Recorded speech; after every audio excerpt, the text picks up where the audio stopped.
Let's dive right in. Today, we're exploring a really fascinating explainer on the intersection of spiritual philosophy and highly practical career growth. We're going to master the actionable mechanics of business prosperity found in Ryuho Okawa's work, specifically focusing on Chapter 4 of the Laws of Success. Here's our roadmap for today. First, we'll look at the spiritual business guide. Then, we'll break down the dynamics of respecting your superiors, followed by nurturing your subordinates.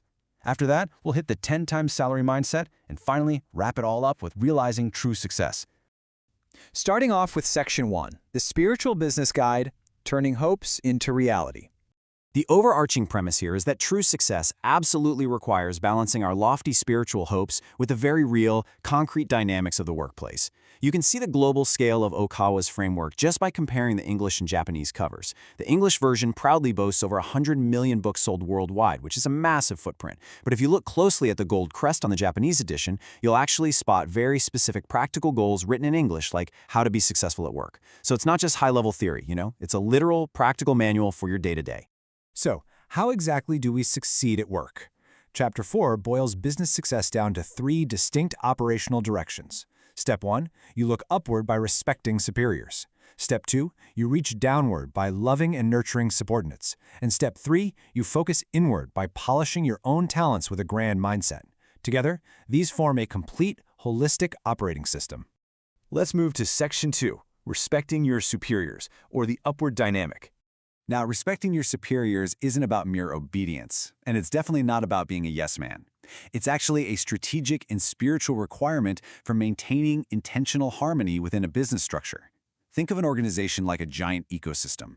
Respecting those who have already paved the way upward ensures that energy flows smoothly, preventing that unnecessary friction that could totally derail a team's collective success. That brings us to Section 3, nurturing your subordinates, the downward dynamic. Notice the stark contrast between these two distinct relationships. By juxtaposing the upward dynamic, which is all about maintaining structural harmony, against the downward dynamic of loving and nurturing subordinates, we can really see the delicate balance required here. True success means mastering both ends of the hierarchy simultaneously. You can't just be a good follower or just a good leader, you've got to balance both flows. When you actively choose this downward path, you're cultivating a culture of mentorship, empathy, and legacy. And this shifts your role entirely. You're no longer just managing tasks to get the job done. You are literally building people.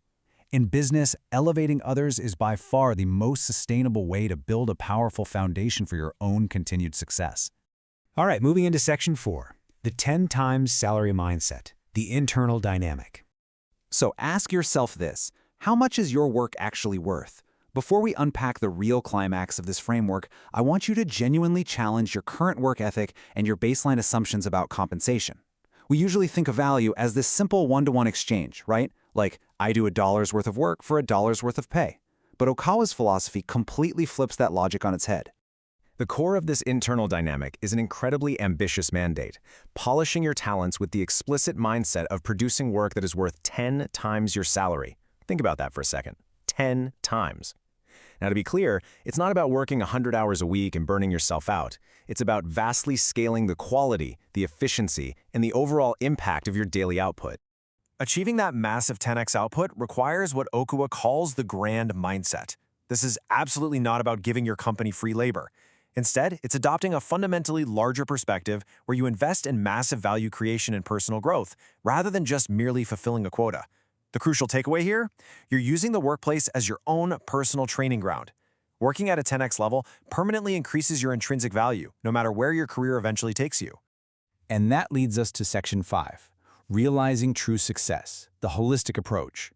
The English subtitles featured so prominently on the Japanese book cover really showcase the comprehensive scope of this philosophy.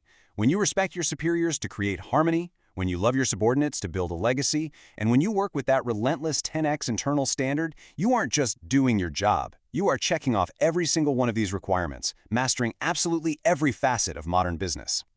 So I'll leave you with this. Will you merely work for a paycheck, or will you cultivate the grand mindset to completely transform your reality? Take a hard look at whether your current approach to your superiors, your subordinates, and your own talents is truly setting you up for ultimate prosperity. Try applying this 3-part framework tomorrow and watch how your professional ecosystem changes. Keep polishing those talents, and we'll catch you next time.